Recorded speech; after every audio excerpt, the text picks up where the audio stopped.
Siehste, wir sind nur das gesockt.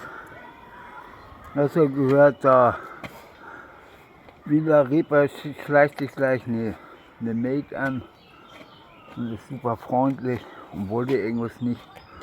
Und hängen die also zusammen, die übereinander schimpfen. Also 20 Meter danach kommt so ein allsehender Turm, so ein Turmführer und meint irgendwas Böses über die Tante, der da beim Angeln war und die Maid und oh, ich bin in Ordnung. Und dann schickt er so und dann geht er weg. Und dann kommen wir gleich zwei ziemlich starke Südländer. So. Aber nicht so die dicken Rumkugeln, sondern so richtig die knackige. Und Hablaismus, und ich wollte mich ja jetzt hier therapieren vom Hablaismus.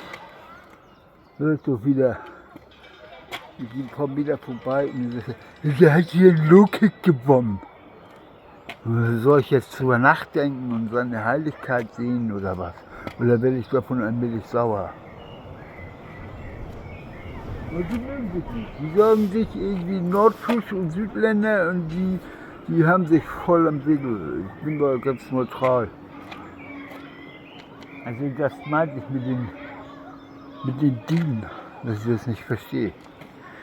Das ist entweder überartlich oder nicht möglich. Mensch ist nun mal Mensch. So, und ich habe keine Lust, diese Low-Kick-Schuhe, ob ich ihn hau oder ob ich ihn nicht hau. So ist jetzt auch noch hier zu üben am Pfahl und dann wundere ich mich auch, die das alle üben. Ich wundere mich wirklich, wieso die sich nicht die Schienbeine brechen. Irgendwas ist in der Creme de la Creme, ich weiß es nicht.